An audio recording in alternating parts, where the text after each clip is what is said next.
변화와 기적을 가져오는 믿음이라는 제목으로 오늘 은혜를 나누고자 하는 것입니다. 예수님께서 제 아들을 데리고 여리고에 오셨습니다. 여리고는 저주받은 도시입니다. 여호수아가 젖과 꿀이 흐르는 가나안 땅으로 들어올 때 제일 먼저 이스라엘 백성을 저항한 성이 여리고성인데, 그 여리고를 무너뜨리고 여호수아가 저주해버린 것입니다. 그러므로 여리고는 저주받은 곳입니다. 저주받은 땅에 예수님이 제 아들 데리고 들어오신 것입니다. 여러분, 우리가 사는 이 지구도 저주받은 곳 아닙니까? 하나님이 저주하여 가르칠 때 가시와 은극히가 나고 이마에 땀을 흘려야 먹고 살 것이라고 말했지 않습니까? 이 저주받은 땅에 누가 우리를 도와주고 있느냐? 저주받은 여리고에 찾아간 주님은 이 저주받은 지구에 있는 우리들을 살리려고 오신 것입니다. 그런데 바로 그 여리고 성문 좋은 길목에 디메오 아들 거지 바디메오가 동냥을 하고 있었습니다. 그때도 좋은 자리에 동냥을 하려면은 상당히 빽이 있어야 되고 또 주전줄이 있어야 됩니다. 이러므로 디메오는 자기 아들을 위해서 힘을 많이 쓴 것 같습니다. 바디메오가 좋은 자리에 동냥을 할 수 있게 되었고, 또 특별한 정부에서 내려주는 옷을 입었습니다. 그 옷을 입어야 그 자리에 앉아서 동냥할 수 있습니다. 그런데 바디메오가 그곳에 앉아 있으면서 많은 사람이 여리고성에 들어오고 나가고 하는데, 그 가운데서 늘 듣는 이야기가 제일 토픽이 예수에 대한 이야기였습니다. 나사렛 예수라는 분이 나타나셔서 온 유대 땅에 다니면서 기사와 이적과 표적을 행하고 문둥이도 장님도 절름발이도 다 고치신다. 그 말을 들을 때 귀가 아주 기울였습니다. 한두 사람이 하는 말이 아니라 지나가는 사람들마다 그 이야기에 꽃을 피웠습니다. 그래서 바디메오의 가슴 속에 소문이 일어났습니다. 나도 예수님을 만나서 이 장님의 신세를 면하고 싶다. 그 간절한 마음의 생각이 있었습니다. 성경에는 믿음은 들음에서 나며 들음은 그리스도의 말씀으로 말미암는다고, 바디메오가 예수님이 모든 병을 고친다는 이야기를 자꾸 들었으므로 치료하는 예수님에 대한 믿음이 마음에 꽉 들어왔습니다. 마태복음 11장 5절에 보면 맹인이 보며 못 걷는 사람이 걸으며 나병 환자가 깨끗함을 받으며 못 듣는 자가 들으며 죽은 자가 살아나며 가난한 자에게 복음이 전파된다 하라고 말씀했는데, 이와 같은 말을 듣고 바디메오의 마음속에 믿음이 무럭무럭 자라기 시작한 것입니다. 믿음이라는 것은 하나님 말씀을 읽고 듣고 묵상해야 생기는 것이지 우연히 생기지 않습니다. 기도의 사람, 고아의 아버지라고 불리던 조지 뮬러의 전기를 읽어보면 그는 3개월에 한 번씩 성경을 통독했습니다. 그래서 그의 일생 동안에 성경을 200번이나 읽었습니다. 사람들이 오늘날 왜 그리스도인은 신앙이 약하고 하나님의 일을 할 수 없습니까? 라고 묻자 조지 뮬러는 이렇게 대답했습니다. 항상 성경을 읽지 않기 때문입니다. 5만 번 기도의 응답을 받은 조지 뮬러의 믿음은 날마다 하나님의 말씀을 접함으로 얻은 능력인 것입니다. 우리 교회에서는 매일 성경을 읽을 수 있도록 우리가 일독 성경을 나눠드리지 않습니까? 그것도 매일 못 읽는 사람이 굉장히 많아요. 매일로 미루고 모레를 미루다가 그 다음 읽는 걸 집어치워버리는 것입니다. 그 말씀을 읽지 아니하면 하나님과의 교통이 없어집니다. 교통이 없어지면 멀어지고 마는 것입니다. 가장 중요한 것이 말씀을 반드시 매일같이 읽고 하나님과의 대화가 있어야 우리 마음속에 믿음이 살아나는 것입니다. 믿음은 들음에서 나며 들음은 그리스도의 말씀으로 말미암았다는 것은 하나님이 주신 우리의 천명인 것입니다. 우리의 신앙은 날마다 말씀을 듣고 읽고 묵상하며 그 말씀이 우리 마음속에 간직될 때 비로소 굳건한 믿음을 가진 사람이 되고 풍파가 불어와도 흔들리지 않는 믿음의 정체성을 확실히 가지게 되는 것입니다. 우리가 믿어야 기회가 다가오는 것입니다. 믿지 않은 사람에게는 하나님을 만날 수 있는 기회가 없습니다. 우리가 하나님의 말씀을 믿고 있으면 언제고 그 하나님을 만날 수 있는 기회가 우리에게 다가오는 것입니다. 예수님이 여리고성에 올 줄은 아무도 몰랐지요. 그러나 바디메오는 예수님을 주야로 만나기를 원하고 예수님을 만나면 운명이 달라질 것을 기대하고 있었기 때문에 그 기회가 온 것입니다. 하루는 동양을 하는데 사람들이 무수히 지나갑니다. 보통 때보다 더 많은 사람이 지나가요. 그래서 한 사람을 붙잡고 물었습니다. 여보, 오늘 무슨 행사가 있습니까? 왜 사람들이 이렇게 많이 지나갑니까? 이 사람아, 바로 지금 앞에 나사렛 예수가 지나갔단다. 예수님을 따르는 군중들이 지나갔다. 그 말을 듣자 바디메오의 귀가 번쩍했습니다. 마가복음 10장 40절에 보면 그들이 여리고에 이르렀더니 예수께서 제자들과 흐다한 무리와 함께 여리고에서 나가실 때 디메오의 아들인 맹인 거지 바디메오가 길가에 앉았다는 것입니다. 그가 활짝 일어나서 온 힘을 다하여 고함을 치셨습니다. 절대절명의 부르짖음인 것입니다. 나사렛 예수시라는 말을 듣고 소리질러 이르되 다윗의 자손 예수여 나를 불쌍히 여기소서. 보통으로 그냥 부르는 게 아닙니다. 있는 힘을 다해서 일생일대의 기회를 놓치면 안 되기 때문에 배가 옥으로 들어갈 때까지 다윗의 자손 예수여 나를 불쌍히 여겨달라고 고함을 쳤습니다. 우리가 주님을 찾을 때 간절한 마음으로 부르짖으면 많은 사람이 우리의 부르짖음을 방해합니다. 사람들이 바디메오에게 와서 시끄럽다, 고함치지 말라, 너 같은 맹인은 예수님이 돌보지 않는다, 이미 지나가셨다, 그러게 회방을 합니다. 우리도 오늘날 기도를 하면 꼭 마귀가 회방을 하는 것입니다. 크게 고함쳐서 소리쳐 기도하면 욕을 하고 하나님이 귀가 먹었는가 고함치게, 그런 소리를 저는 얼마나 많이 들었는지 모릅니다. 우리 한국에서 통성 기도를 하기 시작한 것이 아마 우리 교회에서부터 먼저 시작한 것 같습니다. 그러면 우리가 모일 때마다 통성 기도를 하기 때문에 사람들이 우리를 보고 미쳤다, 하나님이 귀가 먹었느냐, 조용히 기도하고 묵상해도 하나님이 다 알아들을 것인데 왜 부르짖느냐 무식하게 그렇게 말했습니다. 그러나 부르짖는다는 것은 우리가 얼마나 간절히 주님을 찾느냐의 그 뜻인 것입니다. 우리 성경에 보면 사람들의 방해와 마귀의 방해가 있었습니다. 많은 사람이 구이제 잠잠하라 하되 그가 더욱 크게 소리 질러 이르되 다윗의 자손이여 나를 불쌍히 여기소서 하는지라. 사람들이 잠잠하라 하면 할수록 더 크게 고함을 쳤습니다.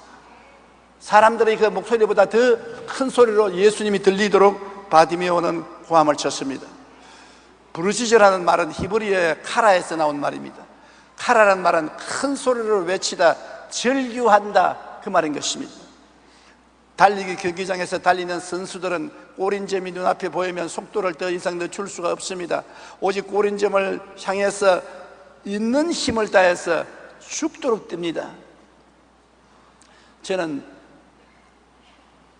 중고등학교 때 800m 선수였습니다.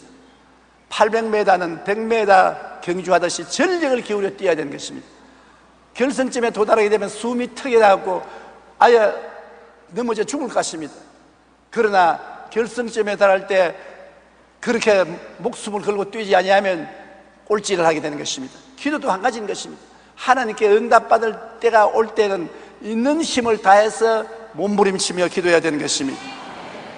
부르짖는다는 말은 바로 이와 같이 간절히 몸부림치며 외치는 것을 말하는 것입니다. 몸속에 조금도 힘을 남겨놓지 않고 전력을 기울여 부르짖는 것이 부르짖는 기도입니다. 우리가 있는 힘을 다해 기도하며 막다른 골목에 처하여 더 이상 물러갈 수 없는 절대절명의 처지에서 하나님께 부르짖을 때 하나님이 응답하여 주시는 것입니다. 제가 50년 동안 목회했으니까 기도 많이 했겠지 않겠습니까? 나 자신을 위해서도 기도하고 성도들과 더불어도 기도하고 많은 사람들과도 기도하고 몇 사람과 모여서도 기도했는데 지금 돌이켜보면은 우리가 있는 힘을 다해서 기도한 기도마다 이루어졌습니다. 그러나 잠잠하게 기도하거나 조용하게 묵상하고 기도한 것은 거의 응답받지 못했습니다. 마음의 평안은 가졌어도 응답을 받지 못했어요. 눈물을 흘리고 호함치며 밤새도록 외치고 몸부림치는 기도는 반드시 그 결과를 가져오는 것을 저는 체험했습니다. 막무가내의 부르짖음에 하나님도 어찌할 수 없는 것입니다. 에레미야서 29장 13절에 너희가 온 마음으로 나를 구하면 나를 찾을 것이요 나를 만나리라. 온 마음으로 나를 구하면 나를 찾을 것이요 만나리라고 하는 것입니다. 반쯤 마음도 안 돼요. 온 마음을 다해서 부르짖으면 하나님을 찾습니다. 이 우주 가운데 어디에서 하나님을 찾겠습니까? 그러나 그런 사람에게는 하나님이 날 찾으라고 나타나는 것입니다.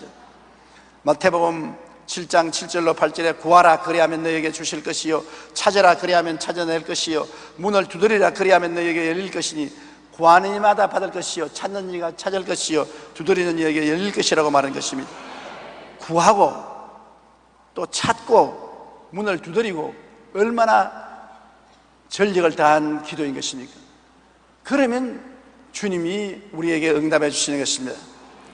저는 서대문에 있을 때 최하실 목사님하고 아현동, 현저동 가난한 곳에 신방을 다녔는데 한 번 폐병에 걸려서 피를 많이 토한 한 30대 중반의 자매님인데 만삭이 돼 있어요. 지금도 내 눈에 환합니다. 판잣집에 삶의 형편이 비참한데 남편은 노동자고 그 부인은 만삭이 되어서 있는데 폐병에 걸려서 피를 토하고 죽어가고 있는 그런 형편입니다. 그런데 아기를 해산하게 되니까 아무도 도와줄 자가 없어서 저하고 최하실 목사님하고 그 집에 뛰어갔습니다.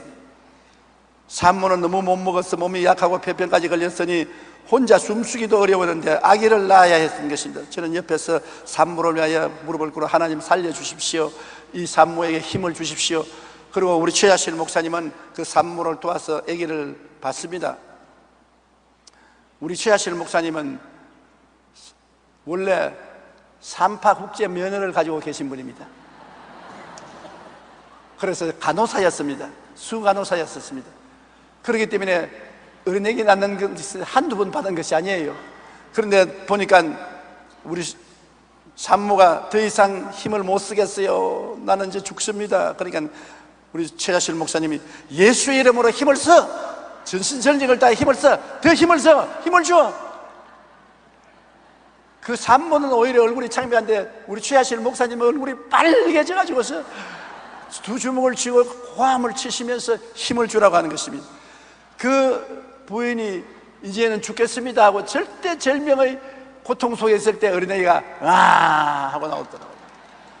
나는 그 부인이 죽을 줄 알았는데 살아났어요. 나중에 그 아기를 안고 교회 예배 출석하는 것을 보고 너무나 기뻤습니다. 우리 아기를 낳는 그러한 열심과 힘을 다해서 기도하라는 것입니다. 그렇게 기도하면 안 통할 수가 없는 것입니다. 엘리야가 비가 와달라고 기도할 때 갈멜산에서 얼마나 간절히 기도된지 머리가 다리 사이로 들어갔다는 것입니다. 고함을 치니까 배가죽이 등에 붙지 않습니까? 점점 머리가 내려가서 머리가 두 다리 사이에 들어갔다는 것입니다. 그리고 자기 종 게하시를 보고 산 위에 올라가서 무슨 변화가 있는지 바라보라. 없다니까 3번이나 그렇게 기도하고 올라가 보라니까 손바닥만한 구름장이 떴습니다. 큰 비에 올 징조가 보이는 것입니다. 절대절명의 부르짖음으로 기도한다는 것은 이렇게 어린 아이를 낳는 심정으로 머리가 다리 사이로 들어가도록 배가 우그러지도록 고함을 치고 간절한 기도를 한 엘리야처럼 그렇게 끈질기게 기도하는 것입니다. 많은 사람들이 우리 순복음교회는 너무 시끄럽고 고함을 치고 부르짖는 데라고 비난을 합니다. 그런데 여러분, 물에 빠진 사람이 점잖은 소리로 나 물에 빠졌어 살려주소, 누구 날 살릴 사람 없어, 그러면 그 사람 틀림없이 죽습니다. 고함을 치면서 사람 살려라, 누구 없어 사람 살려라. 혹은 벼랑에 매달린 사람이 아무도 없어요, 와서 날 좀 건져주십시오. 그러면 벼랑에 달려서 죽습니다. 나 벼랑에 달려서 죽습니다, 사람 살려서 있는 힘을 다해야 되는 것입니다. 속담에도 우는 애기에게 젖준다는 말이 있지 않습니까? 잠잠한 애기에게 젖 안 주거든. 그러므로 우리는 울부짖고 외치고 부르짖어야 되는 것입니다. 답답한 사람이 기도 응답을 받습니다. 평안하면 기도 응답을 안 받습니다. 그러므로 여러분, 하나님께 부르짖는 신앙을 가져야 되는 것입니다. 우리가 하나님께 나아가 부르짖는 것은 소경 바디메오가 마음에 뜨거운 소원을 가지고 주님께 나와 주여 나를 도우소서, 주여 나를 불쌍히 여기소서 몸부림치며 고함치는 것과 같습니다.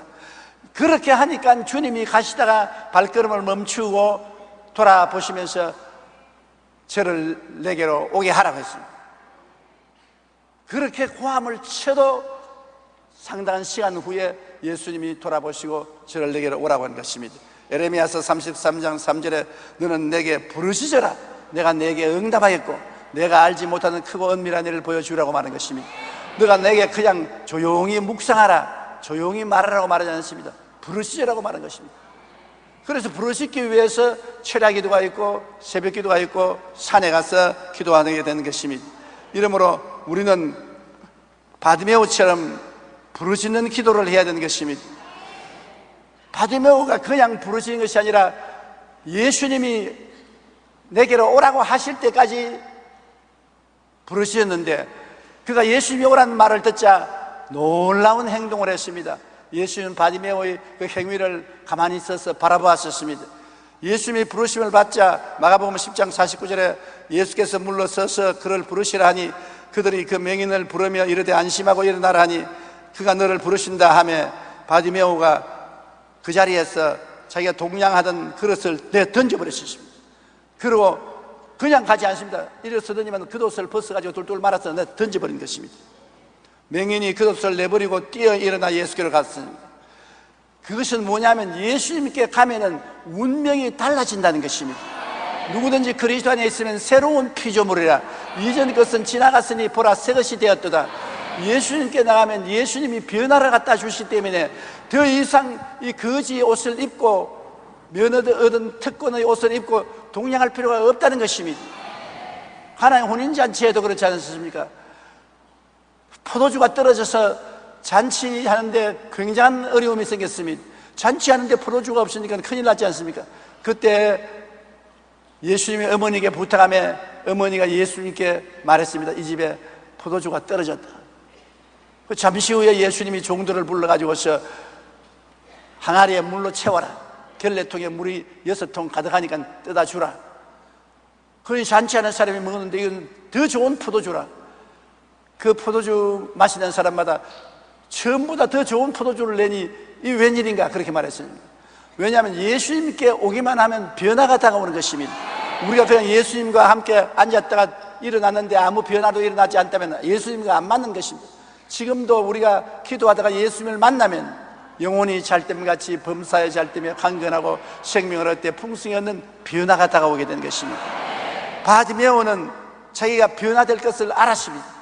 하도 많이 들었기 때문에 예수님 앞에 나가면 내 신세는 바꾸어진다, 내 눈은 뜨게 된다는 걸 알았기 때문에 특권층 거지 입은 옷을 벗어 던졌습니다. 다시는 거지 옷을 입지 않겠다는 그의 믿음의 단호한 표시인 것입니다. 그 거지 옷은 그가 가진 최고의 재산이요, 추울 때는 외투가 되고 비 올 때는 망토가 되고 잘 때는 이불이 되고 그에게는 그것이 최고의 재산이었는데 그것을 내가 던져버리고 한평생 애착하던 옷을 벗어버리고 주님께 뛰어나가는 것입니다. 주님께 뛰어나갈 때 우리도 벗어버리고 나갈 것이 있습니다. 너희 중에 병든 자가 있느냐? 저는 교회 장로들을 청할 것이요 저희는 기름을 바르고 주의 이름으로 기도할지니 병든 자가 고침을 받으라. 너희 죄를 서로 고하며 병든 자를 위하여 기도하라. 우리도 주님께 뛰어나갈 때는 우리가 벗어버려야 될 것이 있습니다. 죄악의 사람을 벗어버려야 되는 것입니다. 죄악의 사람 그대로 나가면 안 되는 것입니다. 예수님이 오라시거든 예수님 앞에 통의 자복을 해야 되는 것입니다. 죄악의 옷을 벗어버려야 되는 것입니다. 탐욕의 사람의 옷을 벗어야 되는 것입니다. 탐욕을 벗어버려야 되는 것입니다. 병든 인격적인 더러움을 벗어야 되는 것입니다. 인격적으로 더러운 것을 다 회개해야 되는 것입니다. 원망, 불평, 탄식, 부정적인 삶을 벗어버리고 세상과 마귀를 쫓는 삶을 벗어버리고 새로운 사람이 되겠다는 각오를 가지고 나가야 되는 것입니다. 에덴 동산에서 아담과 하와가 범죄했을 때 아담을 찾았지 않습니까? 아담아 아담아 내가 어디 있느냐? 그럴 때 아담이 예수님께 뛰어나와서 무릎을 꿇고 내가 먹지 말라는 선악과를 떼먹었으니 나를 용서해 주십시오 했으면 용서받았을 것입니다. 그랬다면 이 세상은 달라졌습니다. 그런데 변명을 했습니다. 하나님이 제일 미워하는 것이 변명입니다. 너 왜 이를 했냐? 무엇 때문에 그렇습니다. 아담은 하나님이 지어주신 저 여자 하와가 나를 꿰물어 먹었습니다. 죽여 먹어놓고 난 다음에 책임은 하나님이 먼저 책임자입니다. 저 여자를 만들어 주었으니까. 둘째 책임은 하와에게 있습니다. 하와가 저것을 내게 주었기 때문에 책임을 남에게 전가시켰습니다. 그렇기 때문에 버림받은 것입니다. 오늘날도 우리가 하나님 앞에 나올 때 솔직한 죄를 다 고백하는 것이 제일 하나님을 만나는 빠른 길입니다. 내 죄를 우리 아버지 때문에, 우리 어머니 때문에, 우리 누나 때문에, 동생 때문에, 이웃 때문에 죄를 지었습니다. 거짓말입니다. 물론 스스로 자본해서 짓는 죄도 있지만 모두 다 죄라는 것은 공통적으로 마음이 맞아야 죄를 짓는 것입니다. 마음이 안 맞고 죄를 짓습니까? 서로 손발이 맞아야 죄를 짓지. 그러고 난 다음 문제가 생기면 저 사람이 꾀모로 죄를 지었다고 변명을 하는 것입니다. 제가 지금까지 늘 기억하는 것은 제가 초등학교 1학년 때인가 2학년 때인가 학교 갔다가 오다가 외밭을 지나는데 외밭 수박이 익어 있었어요. 그래서 내가 같이 온 이만모라는 사람 불렀습니다. 야야, 오늘아 우리 수박 따먹자. 주인이 있는 밭인지도 몰랐습니다. 그때 어린아이니까. 그래 그 애와 함께 수박을 따서 먹으니까 어떤 사람이 한 사람 뒤지고 모른 체하고 우리 곁에 와요. 지나가는 사람들 하는데 옆에 들면 칵 크더니 우리를 잡아버려요. 목덜미가 잡혔습니다. 그런데 내가 그때 내가 따먹었습니다. 그랬으면 좋았을 것인데 얘가 따먹자고 해서 따먹었습니다. 이마무라가 따먹자 했어요. 나는 먹으려고 했는데 이놈의 자식아, 네가 따먹었다고 고백을 했으면 내가 너를 놓아줄 건데 내가 저 왼두막에서 보니까 네가 꾀더구나. 네가 저 이마무라를 꾀서 네가 먹더구나. 이마무라를 보더니만 너는 가라. 또 나는 교장 선생님으로 가자. 그래서 내가 살려달라고 얼마나 빌었는지 몰라요.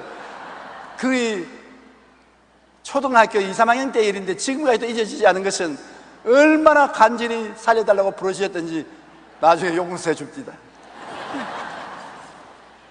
에베소 4장 22절로 24절에 보면 너희는 유혹의 욕심을 따라 썩어져가는 구습을 따르는 옛사람을 벗어버리고 오직 너희의 심령이 새롭게 되어 하나님을 따라 의와 진리의 거룩함으로 지으심을 받은 새사람을 입어라.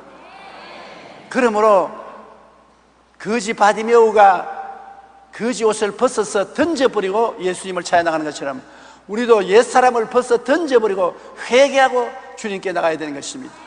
주님이 날 도와주시면 회개하겠다, 그런 잘못된 생각인 것입니다. 내가 전심전력으로 회개하고 나가면 주님께서 우리를 받아주시는 것입니다. 믿음은 바라는 것들의 실상이라고 예수님께 나가서 횡설수설하면 안 되는 것입니다. 분명히 자기가 바라는 것을 주님께 알아야 되는 것입니다. 마가복음 10장 51절에 예수께서 말씀하여 이르시되 내게 무엇을 하여 주기를 원하느냐? 맹인이 이르되 선생님이여 보기를 원하나이다. 맹인이 주님 찾아왔는데 물어볼 필요 없지 않습니까? 내가 무엇을 원하냐? 눈 나으려고 하는 건 당연한 일 아닙니까? 그런데도 예수님은 바디메오로 하여금 입술로 고백하기를 원하는 것입니다. 분명한 목표를 말하기를 원하는 것입니다. 내가 내게 무엇 해주기를 원하느냐? 선생님 보기를 원하나이다. 주님 앞에 나오면 여러분이 분명한 목표를 가지고 기도해야 되는 것입니다. 횡설수설해서는 안 되는 것입니다. 분명한 목표와 꿈을 말해야 되는 것입니다. 사람의 마음으로 믿어 의에 이르고 입으로 시인하여 구원에 이른다고 분명한 자기 믿음을 입으로 시인해야 되는 것입니다. 많은 사람들이 기도를 분명하게 하지 않고 막연하게 하는 기도가 많습니다. 그러면 기도 응답이 안 됩니다. 인도의 마하트마 간디는 막대한 돈과 무기와 군대력을 가진 영국 정부와 대결하여 싸워서 이겼습니다. 그런데 마하트마 간디는 총 한 자루 없었고 군인 한 사람 없었습니다. 그런데 막대한 무기와 조직과 군대를 가진 영국하고 싸우는데 그것은 우리가 보면은 계란들로 바위에 던지는 강아지인 것입니다.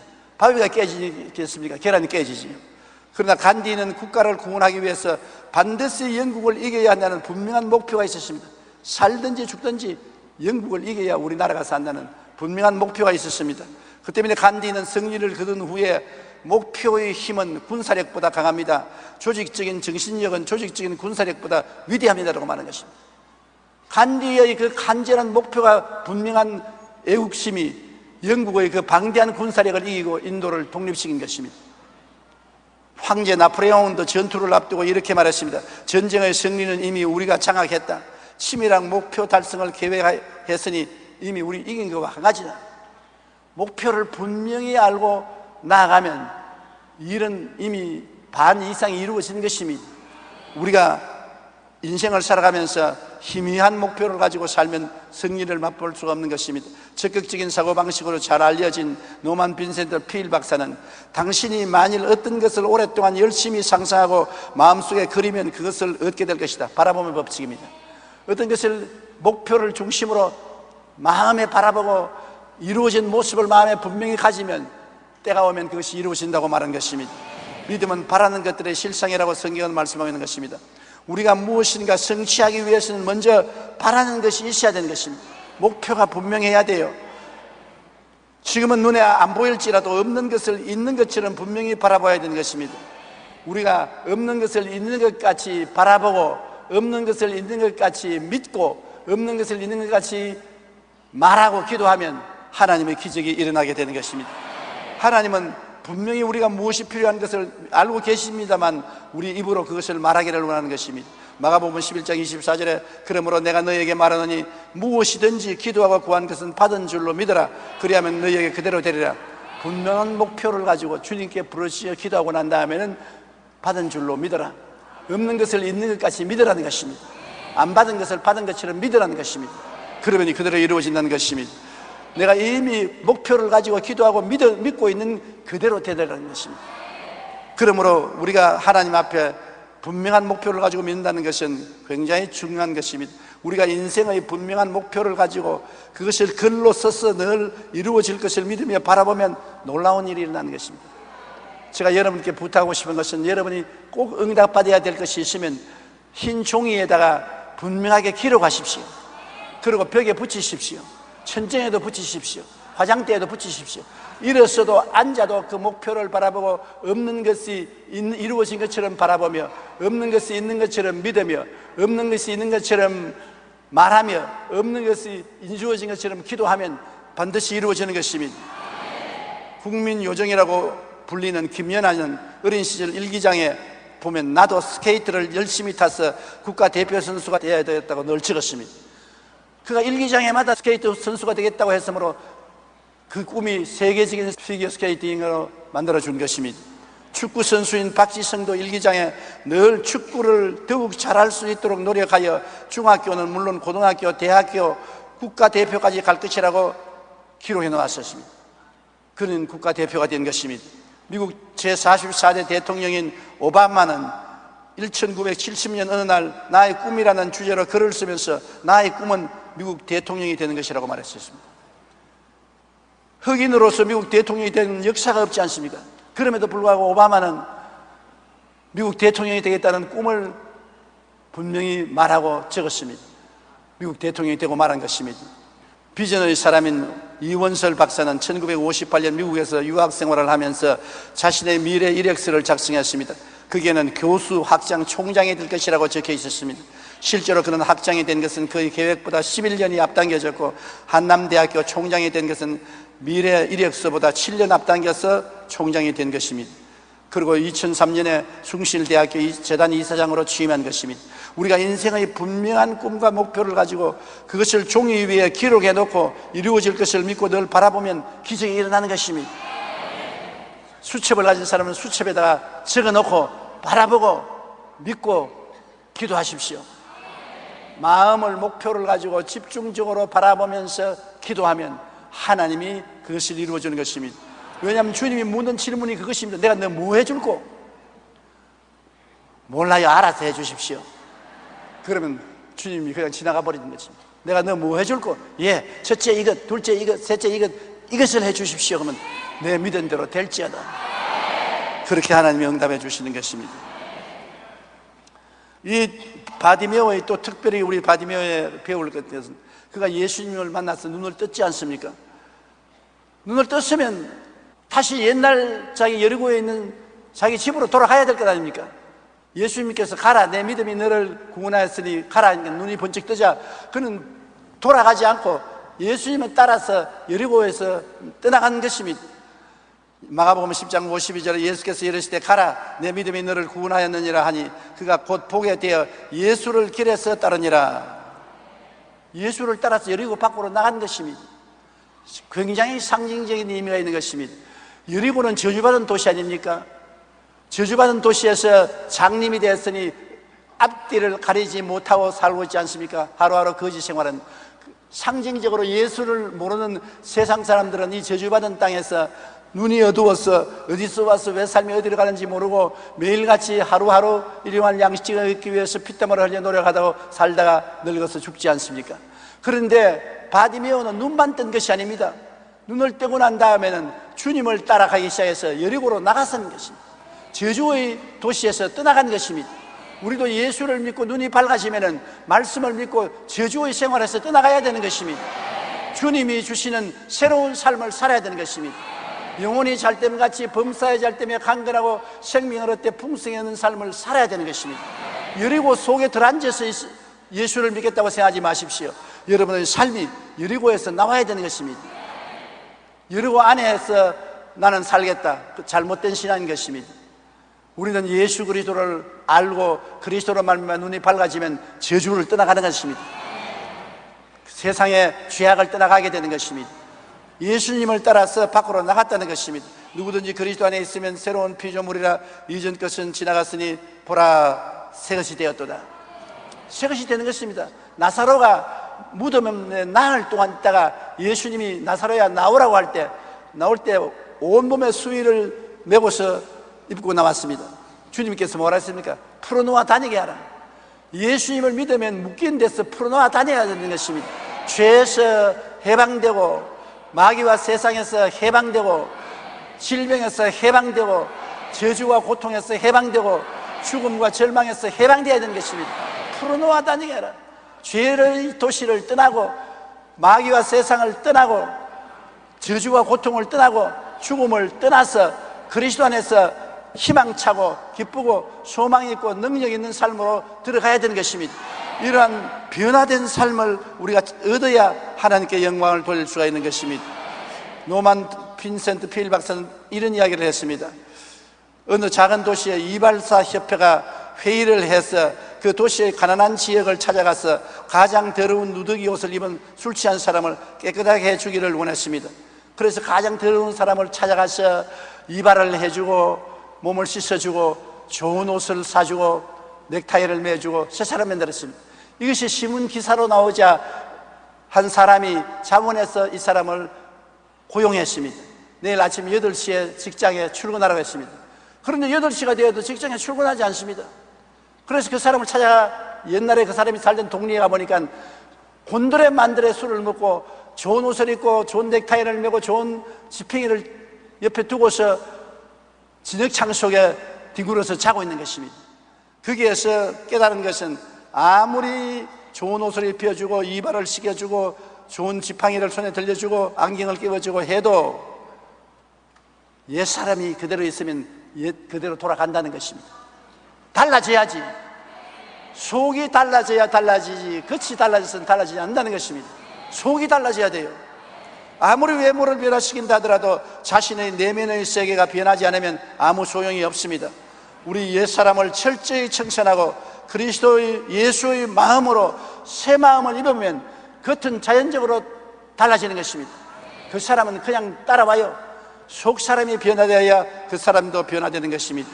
오직 진실한 믿음만이 예수님을 만나고 변화의 기적을 얻게 되는 것입니다. 러시아의 위대한 작가 톨스토이는 자신이 악에서 선으로 어떻게 돌아서는지를 이렇게 고백했습니다. 예수 그리스도의 말씀은 제게 믿음을 주었습니다. 저는 그 말씀을 믿게 되었습니다. 그로부터 저희 모든 삶이 변화되어 이전에 제가 바라던 것을 바라지 않게 되었습니다. 반면에 제가 전에 결코 바라지 않았던 것을 바라게 되었습니다. 이전에 저희 눈으로 악으로 보였던 것이 선으로 보였으며 선으로 보였던 것이 악으로 보였습니다. 믿음이 생기면 삶에 이런 변화가 일어나기 시작하는 것입니다. 예수를 만나면 우리 인생이 변하고 우리가 저주의 땅 여리고를 떠나 축복의 땅으로 걸어가게 되는 것입니다. 그러므로 예수보다 더 좋은 친구가 없고 예수보다 더 귀한 보배가 없는 것입니다. 누구든지 차별 없이 그리스도에 나와서 그리스도를 모실 수가 있는 것입니다. 그리고 예수님은 어제나 오늘이나 영원히 동일하십니다. 어제 바디메오의 눈을 떠서 인생을 변화시킨 그 예수님은 오늘 또 우리 눈을 뜨게 하고 우리의 인생을 변화시켜주기 위해서 이 자리에 와 계신 것입니다. 너희 두세 사람이 내 이름으로 모인 것이는 나도 너희 가운데 있겠노라. 볼지어다 세상 끝날까지 항상 내가 너와 함께 있으리라고 말씀하신 주님이 이 자리에 계십니다. 한번 따라 말씀해주세요. 주님이 이 자리에 나와 함께 계십니다. 그러면 그 주님으로 말미암아 오늘 우리가 예배당에서 나갈 때 변화된 사람이 되어서 나가게 되시기를 주님 이름으로 축원합니다. 우리 기도드리겠습니다. 사랑이 많으신 우리 하나님 아버지, 우리 주 예수님을 보내주셔서 이 저주받은 땅 여리고와 같은 이 세상에서 우리를 건져주심을 감사드립니다. 내 아버지 하나님이시여, 우리 모든 사람 마음속에 그리스도가 들어와서 오늘 큰 기적이 일어나게 도와주시옵시고, 우리의 삶이 여리고를 떠나 그리스도의 은총 속에 들어가게 도와주시옵소서. 예수님 이름으로 기도합니다. 아멘.